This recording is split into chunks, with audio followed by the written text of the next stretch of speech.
kita ini adalah Al-Mukarram Ustaz Muhammad Iskandar LCA. Saya beliau juga Al-Hafiz. Jadi tidak urusan yang kita lagi kepada sekolah kita ini adalah menghafal Al-Quran subhanallah. Alhamdulillah.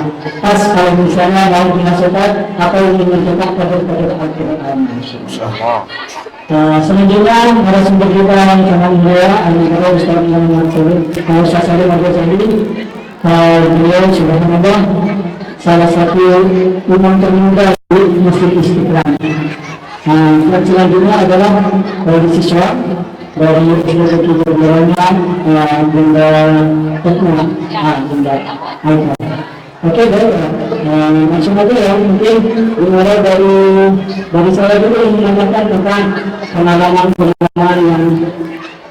yang sudah dialami oleh Ustaz Salim Al-Ghazali.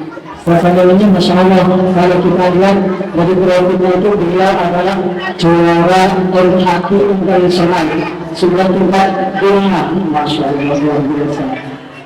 Kalau kita lihat baik-baiknya kemudian timnas Indonesia aja itu masih gagal untuk memberikan nama baik Indonesia, itu cuma sampai 16 besar kemarin. Tapi beliau salah satu Salim Al-Ghazali sudah bisa mengharumkan nama bangsa Indonesia seketika internasional. Bagaimana kita dari Salim Al-Ghazali?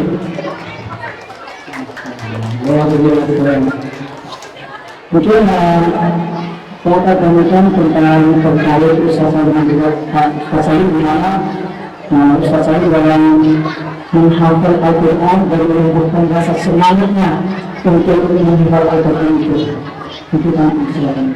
Baik. Assalamualaikum warahmatullahi wabarakatuh. Bismillah, alhamdulillah, wassalatu wassalamu ala rasulillah Sayyidina Muhammad ibn Abdillah wa ala alihi wa sahbihi wa ala la hawla wa la quwwata illa billah ma ba'du. Yang saya hormati sahabat dan guru saya Ustaz Muhammad Iskandar LCMA, juga para asatid dan asatidah, juga para wali santri yang dimuliakan Allah Subhanahu wa taala. Jadi kita langsung ngobrol ini. Jadi pertama-tama untuk usia anak-anak SD tentu menumbuhkan semangat menghafalkan Al-Quran itu harus dimulai dari rumah kita sendiri. Kita sebagai orang tua, kita harus meluangkan waktu kita, baik ayah maupun ibu. Dalam sehari semalam kita luangkan waktu untuk anak kita menghafalkan Al-Quran. Membangun rasa cinta dimulai dari rumah kita sendiri. Saya pengalaman anak saya sendiri, dia sekolah di salah satu sekolah tahfidz di Pamulang. Dia pulang jam 1 siang. Rupanya di sekolah saja dia tidak cukup. Di sekolah itu dia tidak cukup untuk menghafalkan Al-Quran. Bagaimana cara kita membangun rasa cinta anak kita itu? Misalnya ketika selesai sholat asar, saya dan istri saya duduk bersama untuk mengajarkan, membimbing anak kita itu menghafalkan Al-Quran. Nah, pasti namanya anak SD kelas 1, kelas 2 itu dia pasti nangis-nangis itu. Pasti nangis-nangis. Caranya bagaimana? Ngerti atau tidak? Anak kita ngerti atau tidak? Sampaikan aja. Nah, ngaji dengan ikhlas. Mungkin dia belum tahu definisi ikhlas. Apa itu ikhlas? Dia belum tahu apa ikhlas. Jelaskan kepada anak kita. Ikhlas itu ngaji tanpa terpaksa, ngaji benar-benar ingin menjaga Al-Quran, ikut berkhidmat menjaga kemuliaan Al-Quran. Mungkin dia juga belum ngerti apa itu menjaga kemuliaan Al-Quran, tapi terus sampaikan bahwa ngaji harus dengan ikhlas, harus dengan hati.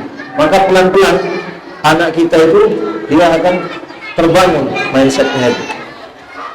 Kemudian di sekolah ini subhanallah, SD Tahfidz Jabalur Rahmah ini nama sekolahnya sudah SD Tahfidz. Jadi kebahagiaan tersendiri kita bisa berkumpul di tempat ini, karena di tempat ini berkumpul orang-orang pilihan Allah Subhanahu wa taala. Kata Allah, "Tsumma awrasna al-kitaba alladziina istafaina min ibadina." Kami wariskan Al-Quran itu kepada orang-orang yang hamba-hamba pilihan kami. Dan di SD Tahfidz Jabalur Rahmah berkumpul orang-orang tua yang para wali santri yang senantiasa menyemangati anak-anaknya. Kemudian ada asatidz yang selalu ikhlas, istiqamah, tekun mendidik anak-anak kita. Mudah-mudahan Allah memberikan kesehatan dan keistiqomahan kepada para asatidz yang berkhidmat kepada Al-Quran di SD Tahfidz Jabalur Rahmah. Masya Allah, luar biasa. Artinya, kalau kita simpulkan bahwasanya kesuksesan anak-anak itu dalam menghafal Quran ada latar belakang atau dorongan dari orang tua. Sebelum lanjut ke pertanyaan selanjutnya, mungkin saya ingin menanyakan kepada kepala sekolah kita yang mulia ini, Masya Allah, Ustaz Malaysia, terkait latar belakang didirikannya sekolah SDT Jabalur Rahmah. Karena yang seperti sudah ada ya, SDT Jabalur Rahmah ini baru 4 tahun jalan, tapi subhanallah siswanya sudah melebihi 100 siswa, luar biasa. Mungkin kita lanjut ke Oke, silakan Ustaz. Pertanyaannya adalah bagaimana latar belakang untuk mendirikan sekolah ini sekaligus misi dan visinya sekolah ini. Terima kasih kepada Jawa Barat, terima kasih kepada Ustaz Jawa Barat dan kepada pimpinan dan wakil yang hadir di acara kita hari ini. Teman-teman sekalian, terkait latar belakang sekolah yang kita dirikan, karena kita tahu bahwa Al-Quran merupakan sumber pedoman, sumber pengetahuan, pokoknya kitab yang paling utama di dalam agama kita dan kehidupan kita. Maka pendidikan Al-Quran itu menjadi sangat penting. Kalau di Timur Tengah, negara-negara yang negara Islam ya, itu pasti Al-Quran yang pertama diajarkan. Namun Al-Quran itu tidak menghalangi anak-anak kita untuk mencapai ingin menjadi ahli dalam bidang ini, juga tidak ada halangan. Banyak hanya Al-Quran yang hendak menjadi dokter, menjadi insinyur dan lain sebagainya. Kemudian di daerah kita atau di negara kita sekarang sangat banyak sekolah-sekolah tahfidz, itu mulai banyak. Tetapi dengan berbagai macam karakternya. Ada sekolah tahfidz yang hanya fokus di tahfidz saja, namun belajar umum tidak ada, menghafal umumnya tidak diperhatikan. Ini salah satu karakter. Kemudian ada juga sekolah tahfidz yang tahfidz itu hanya sebagai ekskul saja, tambahan saja, sehingga tidak ada fokus yang tidak ada. Atau juga ada sekolah tahfidz yang biayanya mahal sekali. Ini yang sering kita lihat di sekitar kita. Oleh karena itu, alhamdulillah, kita di bawah yayasan wakaf ini kita mencoba menghadirkan sekolah tahfidz yang pertama dengan tetap memadukan pelajaran umum. Makanya kita SD. Karena SD itu tetap mengikuti kurikulum Dinas Nasional, kurikulum Merdeka, tetapi juga kita memiliki materi tahfidz yang cukup banyak. Jadi setiap hari ada tahfidz di sekolah kita, ada menghafal Al-Quran, ada juga membaca dan murojaah. Jadi setiap hari itu ada 3 jam untuk Al-Quran. Yang pertama tilawah, baca Al-Quran biasa. Yang kedua nanti ada tahfidz ziyadah, menambah hafalan. Yang ketiga murojaah. Itu ada setiap hari. Kemudian juga ada juga bimbingan agama, kayak Quran hadis, akidah akhlak, fikih, bahasa Arab, ini semua ada di sekolah kita. Jadi anak-anak kita ini disiapkan nanti kalau SMP-nya pilih ke pesantren juga punya basic. Ingin masuk kuliah juga dia tidak ketinggalan pada umumnya. Itu yang kita tunggu di sini.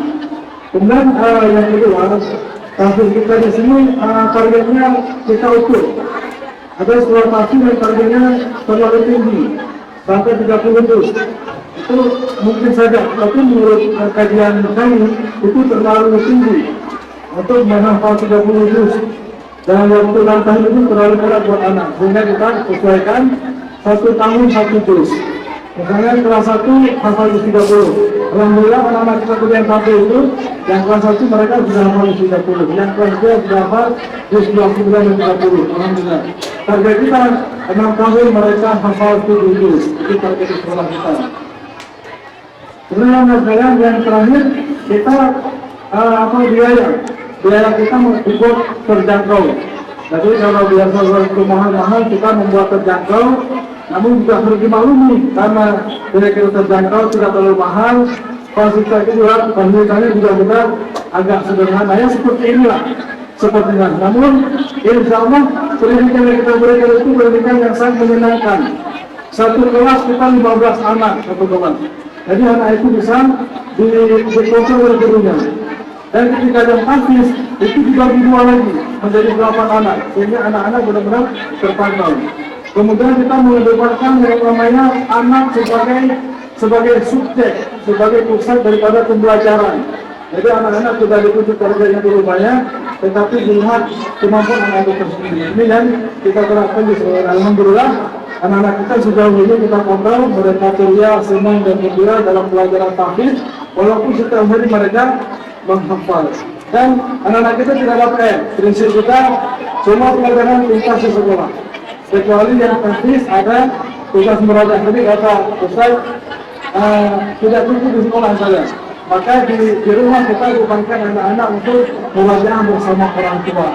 Ini kita sedikit sekolah kita, semoga bisa memberikan gambaran buat kita semua.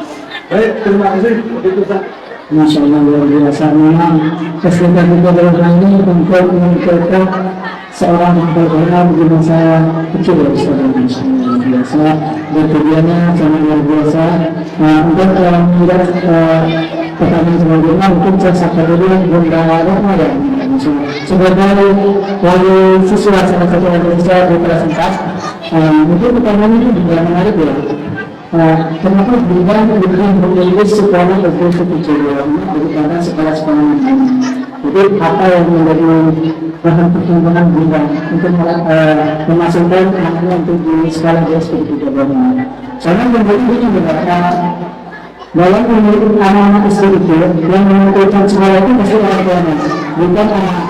Karena itu sangat sangat. Kecuali kalau sudah kecil itu ada pertimbangan antara anak dan orang tua. Tapi kalau sudah itu orang tua. Jadi pertanyaannya sekarang kita kenapa tidak berhenti untuk memilih SD ketiga dan menjadi sekarang tertarik untuk pendidikan anak ini. Baik, Ustaz ya, sebelumnya setelah dulu saya wali murid dari Amanda Alta kelas 4. Sesuai dengan pertanyaannya, mungkin yang bisa saya jawab di sini, anak saya masuk di awal tahun pertama DT3 baru buka ya, itu di tahun 2020, dan itu bertepatan dengan pandemi. Jujur saja, niat kami memang mencari sekolah tahfiz. Kemudian di kalangan pandemi, gimana caranya dengan saya mencari sekolah tapi dengan biaya yang terjangkau dan berkualitas. Setelah mencari dan ke daerah Cirende sini, keluar pilihan saya SDT 3 Baromah ini. Kesan pertama ketika survei atau melihat langsung ke sekolah ini, alhamdulillah sudah serak atau merasa tertarik. Dikarenakan dari segi bangunan, lingkungan sekolah ramah anak ya, nyaman, asri. Saya pikir anak saya insya Allah akan nyaman untuk belajar di sini. Dan ternyata pilihan saya tidak salah. Selama 4 tahun menempuh pendidikan di SDT 3 Baromah ini, alhamdulillah anak saya Alka ada peningkatan dari akhlak ya terutama. Kemudian dalam tahfiznya juga alhamdulillah sudah mencapai target yang dilakukan di sini. Setiap tahun dari mulai 30, 29, 28 alhamdulillah sudah terlampaui. Kemudian sekarang sudah memasuki juz yang keempat, tapi dimulai dengan surat Al-Baqarah, dan itu sudah sudah berjalan hampir setengahnya. Alhamdulillah. Di sini juga Pak Asati sangat sabar dan perhatian dalam mengajar dan mengawasi para siswa. Dan baiknya juga di sini per kelas itu sesuai dengan yang dijabarkan Ustaz Iskandar, tidak banyak untuk per kelas ya, jadi dibatasi hanya 16 murid, jadi sangat kondusif sekali untuk belajar dan menghafalnya juga. Ada baik ibu-ibu, karena waktunya dibatasi, mungkin kita lebih mengarah kepada Ustaz Salim Ghazali sebagai imam besar sekaligus juara peringkat tingkat internasional. Kalau kita berada juga internasional ini, berarti Ustaz Salim ini sudah mengarahkan bisa orang Arab, sudah mengarahkan Mesir, sudah mengarahkan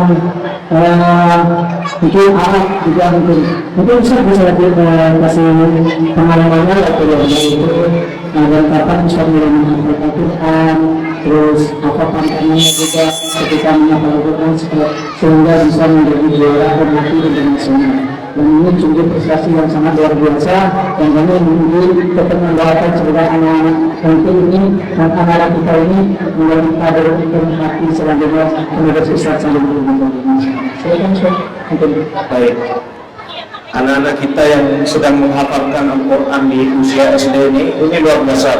Kalau anak-anak kecil kita menghafalkan Al-Quran sampai lancar dia, sampai benar-benar mungkin hafalannya nggak ada salah sama sekali misalnya, itu nanti setelah besar dia, setelah dewasa sulit untuk hilang. Kan ada orang menghafal itu sulit untuk masuk, tapi ketika anak kecil di usia emas, usia SD ini, ketika dia menghafalkan Al-Quran, dia akan sulit untuk hilang itu hafalan. Artinya nempel banget sampai jadi dagingnya tuh ya. Kalau di SD Tahfidz Jabalur Rahmah itu ini mulai menghafal dari kelas 1, sedangkan saya pribadi dulu menghafalkan dari kelas 5 SD. Itu baru menghafal dan selesai kelas 1 SMP. Bagaimana jika anak-anak kita itu menghafalkan dari kelas 1 SD, pasti jauh lebih kuat dibandingkan saya yang baru menghafalkan kelas 5 SD. Hafalannya akan jauh lebih kuat. Dan terkait kejuaraan, itu kan hanya buah saja sebenarnya. Saya katakan, Allah berfirman di dalam Al-Quran, Kitabun anzalnahu ilaika mubarak, kitab yang kami turunkan, yakni Al-Quran yang kami turunkan. Kitabun anzalnahu ilaika mubarak, yang kami turunkan kepada Muhammad mubarak, itu membawa keberkahan. Jadi siapapun yang berkedut dengan dunia menghafalkan Al-Quran, mengkaji Al-Quran, mempelajari qiraat dan lain sebagainya, ia akan Allah berikan keberkahan. Apa itu keberkahan? Ziyadatul khair. Ziyadatul khair, bertambahnya kebaikan. Ibaratnya gini, mubarak fi ilmihi, ilmunya Allah berkahi, hartanya Allah berkahi, keturunannya Allah berkahi, keluarganya Allah berkahi, dan semua lini kehidupannya Allah berkahi. Kalaupun kita dikirim ke event internasional, itu hanya salah satu bentuk kecil keberkahan yang Allah berikan kepada para hufaz. Makanya Bapak Ibu sekalian, kadang ada orang nanya, anak saya bagusnya menghafal Quran dulu atau menguasai ini dulu, menguasai yang lain-lain dulu, misalnya dia fokus ke dan lain-lain. Saya hanya memberi nasihat, sudahlah, langkah pertama untuk membangun membangun kecintaan kepada Al-Quran dan agar kehidupannya dipenuhi dengan keberkahan, sudahlah, pertama tetap tempuh jalur hidup bersama Al-Quranul Karim. Tempuh jalur bersama Al-Quranul Karim, karena Allah akan senantiasa memberikan keberkahan, memberikan sesuatu yang sebelumnya tidak pernah kita bayangkan. Saya baru ngobrol sama Ustaz Iskandar bahwa beliau sebentar lagi mau berangkat umrah. Sebentar lagi mau berangkat umrah. Yang semua jalannya sebenarnya tanpa disangka-sangka. Tanpa disangka-sangka. Kalau ditanya, mungkin kita melihat para penghafal Al-Quran itu ada yang kaya, ada yang tidak, normal lah ya. Tapi jangan pernah ngajak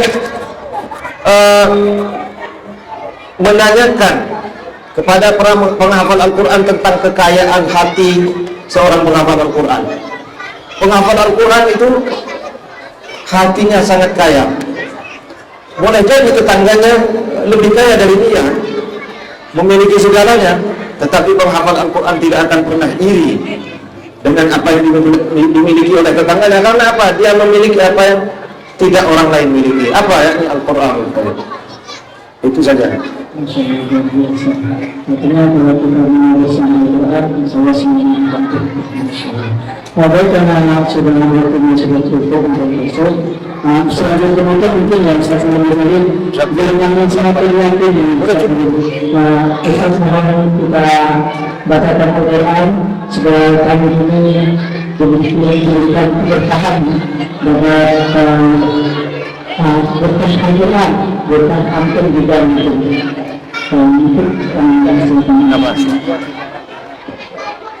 أعوذ بالله من الشيطان الرجيم بسم الله الرحمن الرحيم قل بفضل الله وبرحمته فبذلك فليفرحوا هو خير مما يجمعون قل أرأيتم ما أنزل الله لكم من رزق فجعلتم منه حراما وحلالا قل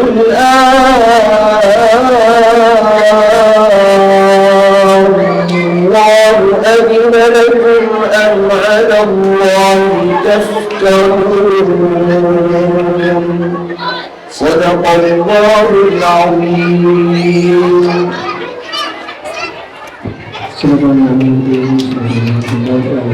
Kita sebelum berikut kalau kita melakukan sangat untuk berada sebelum kita pada hari. Oke, terima kasih kepada Ustaz Iskandar Al-Fasawi dan Beliau atas informasinya dan juga pengalamannya. Sekian dari kami. Assalamualaikum warahmatullahi wabarakatuh.